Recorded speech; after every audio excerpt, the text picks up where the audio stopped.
ఓం వసుదేవసుతం దేవం కంసచాణూరమర్ధనం దేవకీ పరమానందం కృష్ణం వందే జగద్గురుం. ఓం శ్రీ రాధాకృష్ణాభ్యాం నమ. కృష్ణం వందే జగద్గురుం, అర్జునం వందే జగదేక వీరం.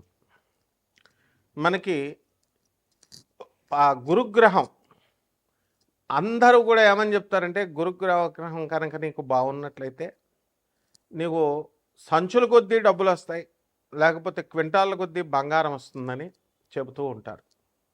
మీరు కూడా ఆనందంగా వింటూ ఉంటారు. కానీ గురుగ్రహము ఏ విధమైనటువంటి సంపదలని కూడా మీరు కోరుకున్న రేంజ్లో ఇవ్వదు. మీ నాన్న మీకు ఆస్తి ఇస్తాడు, ఎప్పుడు ఆయన చచ్చిపోయేటప్పుడు ఇస్తాడు. ఆయన బ్రతికుండగా చిన్నప్పుడు నీకు ఒక 100 రూపాయలు, మహా అయితే ఒక 500 డైలీ ఖర్చులకు ఇస్తాడు. ఆ విధంగా గురుగ్రహం ఏం చేస్తుందంటే ముందు నీకు బుద్ధి బలాన్ని ఇస్తుంది. అంతే తప్ప ఇట్లా సొల్లు కబుర్లు చెప్పేటటువంటి పండితులు అవనియండి, సొల్లు కబుర్లు చెప్పేటటువంటి జ్యోతిష్కులు అవనియండి, వీళ్ళని ఎట్టి పరిస్థితుల్లో వీళ్ళని రాహు కబళించినప్పుడు, కలిపురుషుడు దూరేసినప్పుడు అవతల వాళ్ళని ప్రలోభ పెట్టడానికి చెప్తూ ఉంటారు. ఇది గురువు యొక్క పని కాదు. వాళ్ళకే ఫస్ట్ గురువు అనుగ్రహం లేదంటూ ఇలా చెప్తున్నటువంటి వాళ్ళు, అటువంటి వాళ్ళ మాటలు వింటే మీకేం వస్తుంది అనుగ్రహం? కాబట్టి మన దేవతల గురువు అయినటువంటి బృహస్పతి ఎప్పుడూ కూడా మీకు చక్కటి ఆలోచన విధానాన్ని, నిజాయితీని, ఆ తర్వాత చక్కగా మీరు రుజుమార్గంలో వెళ్ళేటటువంటి విధానాన్ని ఇస్తారు. ఇప్పుడు మంగళికి డబ్బులు ఇచ్చారంటూ మంగళిని బ్యాడ్ పాపులర్ చేశారు. ఆమె తీసుకుందో లేదో తర్వాత సంగతి, ఆమె ప్రమేయం ఉందో లేదో తర్వాత సంగతి. ఆమె పేరు చెప్పి మరి డబల్ మీకు డబ్బులు వస్తాయి, సిమెంట్ ఫ్యాక్టరీ కడుతుంది, పబ్బు పెడుతుంది అన్నప్పుడు మీకు బుద్ధి ఉండాలిగా. నేను సిమెంట్ ఫ్యాక్టరీ అంటే అంత ఈజీయా పెట్టడం?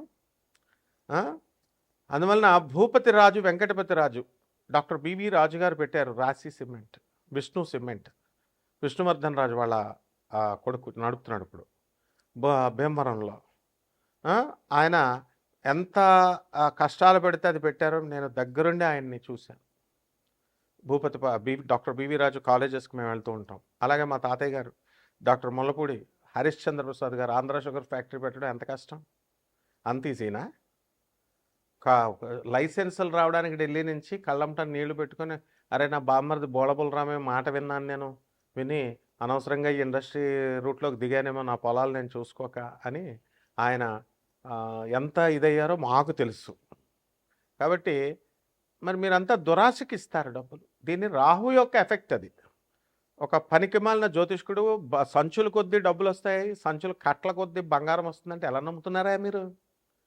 కష్టపడాలి, బాగా చదవాలి, మీ అమ్మ చెప్పిన మాట వినాలి. మీ నాన్న నేను పడ్డ కష్టాలు నువ్వు పడకూడదురా అని చెప్పేసి పాపం నేను బిజినెస్లో చిన్న చిన్న అబద్ధాలు, చిన్న చిన్న మోసాలు చేసి నేను కుటుంబ పోషణ చేయాల్సిన దుస్థితి మా నాన్న మాట నేను వినకపోవడం వల్ల నాకు ఈ పరిస్థితి వచ్చింది. నువ్వు ఆ పరిస్థితి తెచ్చుకోక నాయన, చదువుకోరా బాబు అని చెప్తాడు. అంతేకాని నువ్వు వేసుకొచ్చాయి, బ్యాంకులు దోపిడీ చేసుకొచ్చాయి, ఈ దొంగిలించుకొచ్చాయి అని తండ్రి చెప్పడు.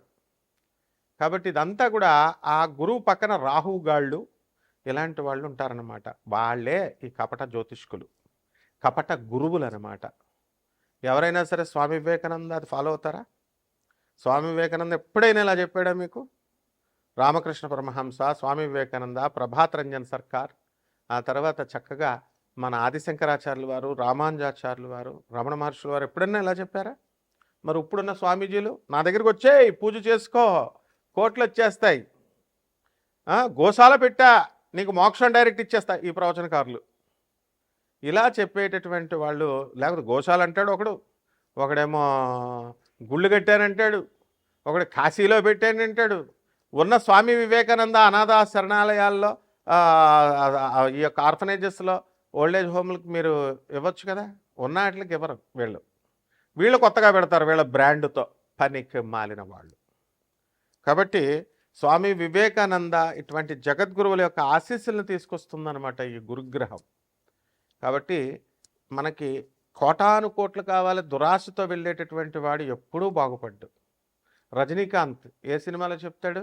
నరసింహ, నీది కాంతి నీ దగ్గరికి రాదు, నీదైంది నిన్ను వదిలి ఎప్పటికీ పోదు. నువ్వు ప్రయత్నించకపోయినా నీ దగ్గరికే వస్తుంది.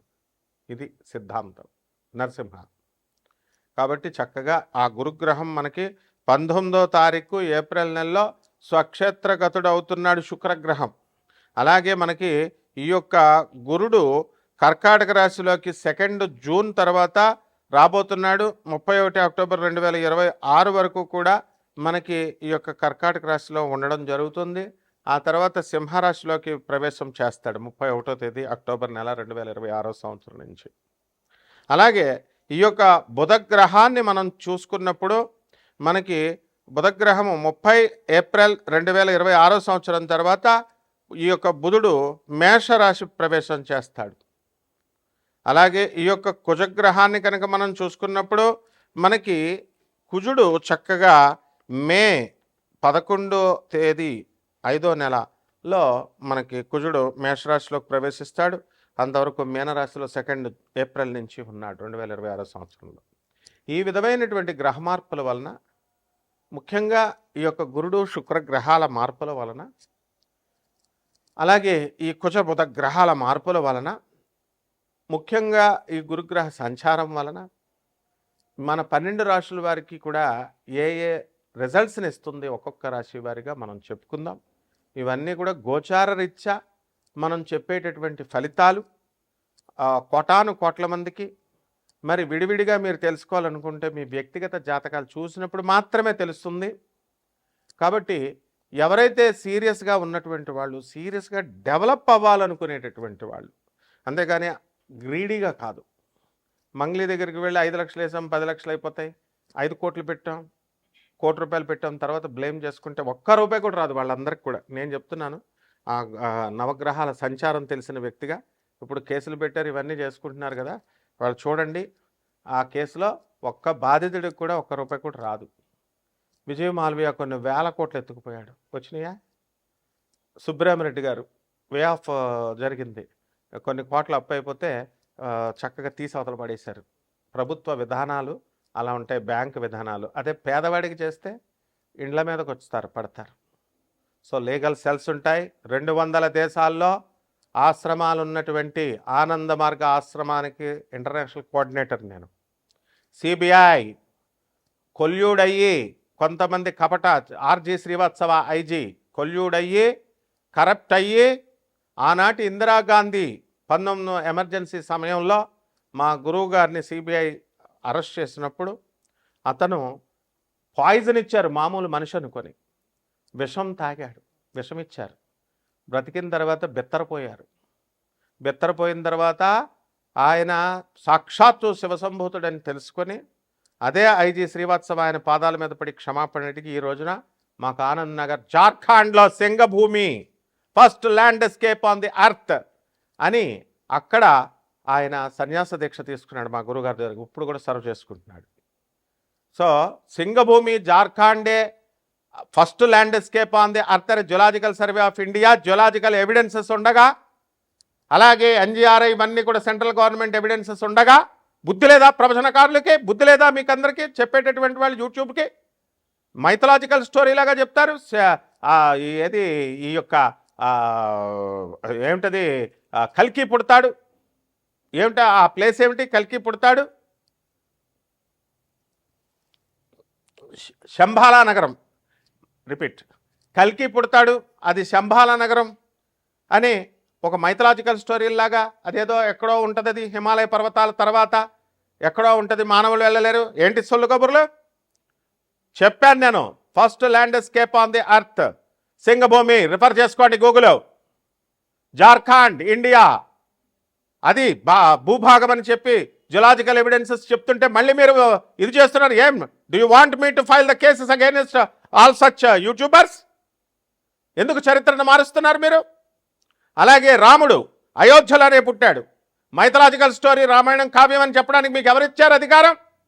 మరి పని పట్టలేక అయోధ్యలో రామాలయం కట్టారు, పని పట్టలేక భక్తులందరూ రాముల వారి దగ్గరికి వెళ్తున్నారు. అలాగే మధురాలో కృష్ణుడు పుట్టాడు, దట్స్ ఆల్. మళ్ళీ కృష్ణుడు మైథలాజికల్ స్టోరీ భాగవతం అబద్ధం, భగవద్గీత అబద్ధం అంటూ కొంతమంది యూట్యూబర్లు రా మీరంతా. యూట్యూబర్లు మీరు ఉపాసకులు అవుతారా? మీరు భక్తులు అవుతారా? స్వామి వివేకానంద శిష్యులా మీరు? గురు పరంపర నుంచి వచ్చినటువంటి వాడిని నేను చెప్తున్నాను. రాముడు గురువు, రాముడు అయోధ్యలోనే పుట్టాడు, అదే సాకేతం. మధురలో కృష్ణుడు పుట్టాడు, అదే గోలోకం. రామాయణం అనేటటువంటిది కల్పితం కాదు, భాగవతం అనేటటువంటిది కల్పితం కాదు, కురుక్షేత్రం అనేటటువంటిది కల్పితం కాదు. యక్షిణీల గురించి మీకేం తెలుసురా? యక్షిణీల గురించి చెప్తున్నారు ఒక ఆర్గనైజ్డ్గా, ఒక గౌరవప్రదంగా. నేను చెప్పుకొస్తే వేరే ఛానల్ వాళ్ళు వేరే గొట్టంగాళ్ళని, చిన్న చిన్న వాళ్ళని పెట్టి యక్షిణీలు గురించి మీకు తెలిసినట్టు చెప్తున్నారు. మీరు ఉపాసన చేయలేదంటూనే మీకేం తెలుసు అసలు? ఎందుకు? How do you degrade the Hindu goddesses? So ఇవన్నీ కూడా మీరు చెప్పడం వల్ల, ఈ దురాశాపరులైనటువంటి ఈ జనం చూడడం వల్ల ఏమవుతుందంటే ఈ యొక్క మీకు రిజల్ట్స్ రావు. గురుగ్రహం చేసేది అదే నిజమైనటువంటి జ్ఞానాన్ని చెప్పడం. గురు పరంపర అంటే ఆజ్ఞాపించాలా? గురువు ఆదేశ్, గురు దత్తాత్రేయుడు ఆదేశిస్తాడు. It is an order. ఆదిశంకరాచార్యుల ఆది గురువు ఏమంటాడు? నా గురోరధికం, నా గురోరధికం, నా గురోరధికం ఇది శివ శాసనత. శివుడు శాసించాడు. ఇదేమన్నా రాజకీయ నాయకుళ్ళు, సీఎంలు, పిఎంలు అనుకుంటున్నారు చెప్పడానికి? దిస్ ఇస్ ఆర్డర్, గురువు ఆర్డర్. కాబట్టి ఇక నుంచి ఎటువంటి మైథలాజికల్ స్టోరీస్ లాగా ఎవరు కూడా చెప్పకూడదు. అలా కనుక చెప్పినట్లయితే తప్పకుండా లీగల్ ప్రొసీడింగ్స్కి వెళ్తాం. ఇదే గురుగ్రహం చేసేటటువంటిది. అంతేగాని బస్తాలు బస్తాలు డబ్బులు మీకు ఇచ్చేది, బస్తాలు బస్తాలు మీకు డబ్బుల్ని ఇవ్వదు. జ్ఞానాన్ని ఇస్తుంది, మంచి గురువుల్ని ఇస్తుంది, మంచి స్నేహితుల్ని ఇస్తుంది, నిజాయితీ పరులుగా ఉన్నటువంటి వాళ్ళని చేత మీకు కల్పించి యథార్థ భక్తిని, నిజభక్తిని మీకు కల్పిస్తుంది. ఇక 12 రాశుల వారికి ఒక్కొక్క రాశి వారిగా మీకు ఏమేం ఫలితాలు ఇస్తుందో ఈ వీడియోలో చూద్దాం. సింహరాశి. ఈ సింహరాశి వారికి అందరికీ కూడా మనకి అనేకమైనటువంటి సమస్యలు ఈ యొక్క గురుమార్పు వల్ల మనకి తప్పిస్తాయి. గతంలో మనకి యాక్సిడెంట్లు అయినాయి ఈ సింహరాశి వాళ్ళందరికీ కూడా. ఆగున్నటువంటి సిగ్నల్ దగ్గర ట్రక్కులు వచ్చేసి గుద్దేసి యాక్సిడెంట్లు కొంతమందికి అమెరికాలో అయినాయి. మరి ఆంధ్రాలో మామూలుగా బైకుల మీద వెళ్తున్నటువంటి స్టూడెంట్స్కి వాళ్ళ అవతలవాడు వచ్చి గుద్దేసి కోమాల్లోకి వెళ్ళిపోయినటువంటి సంఘటనలు కూడా జరిగినాయి. మంగ్లీని మనం తీసుకున్నప్పుడు ఆమె తీసుకుందో లేదో తర్వాత సంగతి తర్వాత, ముందైతే మాత్రము నిందలు పడింది, పోలీస్ స్టేషన్లు చుట్టింది, కోర్టుల చుట్టూ తిరుగుతుందా లేదా, ఇవన్నీ కూడా మంగ్లీ సింహరాశికే వస్తుంది. ఈ విధంగా ఈ సింహరాశి వారందరూ కూడా ఆదాయాలు బాగా పెరుగుతాయి, మీకు డబ్బులు బాగానే వస్తాయి. కానీ మీరందరూ కూడా లాభంలో గురుడున్నంత వరకు మాత్రమే మీరు సేఫ్. 2 జూన్ 2026 సంవత్సరం తర్వాత మీరందరూ కూడా కోర్టులకు వెళ్లాల్సినటువంటి అవసరం, సిబిఐల ఆఫీసుల చుట్టూ, సిఐడి ఆఫీసుల చుట్టూ, ఆ పోలీస్ స్టేషన్ల చుట్టూ తిరిగేటటువంటి అవకాశాలు అధికంగా కనబడుతున్నాయి. అందువల్ల సెక్యూరిటీలు పెట్టకండి. దానికి సంబంధించి ఒకటే సింపుల్ రెమెడీ అంటే మీరు ఎవరికి సెక్యూరిటీలు పెట్టకండి, ఎవరిని అపరిచితులు వాళ్ళు ఏదైనా డబ్బులు వేస్తామన్నా తీసుకోకండి, ఇలాంటివన్నీ కూడా చూసుకోండి. కాబట్టి ఈ యొక్క రాశి వారికి అందరికీ కూడా విద్యార్థులు మీకు మీరు కోరుకున్న చోట్లకి సీట్లు రావడానికి అవకాశాలు ఉన్నాయి. అలాగే మీరు ఏ పని అయితే చేయాలనుకుంటున్నారో ఆ పని అంతా కూడా సక్సెస్ఫుల్గా మీకు పని పూర్తవుతుంది. అలాగే ఈ యొక్క సింహరాశి వారికి ముందు సంతృప్తి అనేటటువంటిది ఉండాలి.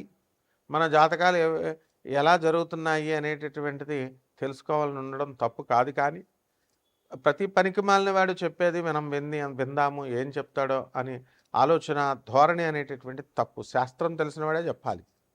ఆ విధంగా ఈ యొక్క పాజిటివ్ ఆప్టమిస్టిక్ వ్యూస్తో వెళ్ళాలి, చెప్పాలి చెప్పేటటువంటి వాళ్ళు కూడా. కాబట్టి ఈ యొక్క మీ పిల్లల ఆరోగ్యాల గురించి, వీటి గురించి మీరు ఎక్కువగా మదనపడడం, ఆలోచించడం మంచిదే, కానీ అతిగా ఆలోచించడం చాలా తప్పు. విద్యార్థులు కొత్త ఉద్యోగాల్లో మీరందరూ కూడా సెటిల్ అవ్వడం అనేటటువంటిది జరుగుతాయి, బాధపడాల్సినటువంటి అవసరం లేదు. ఫైనాన్స్ వ్యాపారాలు, మైక్రో ఫైనాన్స్ వ్యాపారాలు చేస్తున్నటువంటి వాళ్ళందరూ కూడా జాగ్రత్తగా ఉండాలి. అదేవిధంగా ఈ రాశి వారందరూ కూడా మీరు విదేశాలకు వెళ్ళేటటువంటి ప్రయత్నాలు మీరు చేస్తారు, అవన్నీ కూడా జరుగుతాయి. ఇళ్ళు లేనటువంటి వాళ్ళందరూ కూడా ఇళ్ళు కొంటారు, స్థలాలు లేనటువంటి వాళ్ళంతా కూడా స్థలాలు కొంటారు. మరి ఎవరైతే తప్పుని చేస్తున్నారో, తప్పుని చెబుతున్నారో మీ ఎదురుకుండగా దాన్ని ఇమ్మీడియట్ ఖండించాల్సినటువంటి అవసరం మీకు ఉండాలి. అలా కనుక లేనట్లయితే తప్పకుండా మీరంతా కూడా భంగపడేటటువంటి అవకాశాలు మీకు ఉంటాయి. కాబట్టి ఈ రాశి వారికి వివాహాలు కానటువంటి వారికి 2 జూన్ 2026 సంవత్సరం లోపల వివాహాలు అవ్వడానికి అవకాశాలు అధికంగా ఉన్నాయి. కాబట్టి ఈ గురుగ్రహ మార్పుతో మీ జీవితంలో కొత్త జ్ఞానం వచ్చి ఏ పని చేయాలి, ఏ పని చేయకూడదు అనేటటువంటి ఇంగిత జ్ఞానం మీకు వస్తుంది.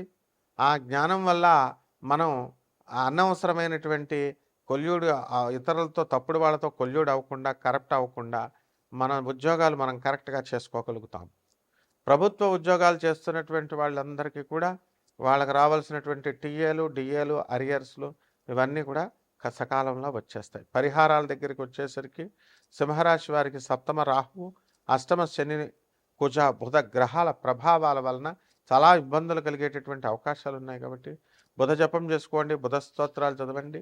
బుధుడికి కిలోంపావు పెసల్ని ఆకుపచ్చ రంగు ఉన్నటువంటి వస్త్రాలనిచ్చి పేద బ్రాహ్మణులకి బుధవారం నాడు దానం చేసుకోండి. దీనివల్ల మిస్కమ్యూనికేషన్స్ వెళ్ళవు. మీ మాట ఒకటి చెప్తే ఒకటి అర్థమయ్యి అవతల వాళ్ళు మీకు ప్రాబ్లమ్స్ పెట్టరన్నమాట. ఈ రకంగా విష్ణుమూర్తి యొక్క సహస్రనామాలు చేసుకోండి, విష్ణు పారాయణ సహస్రనామ పారాయణ చేసుకోండి. బ్రహ్మాండంగా ఉంటుంది. శుభమస్తు.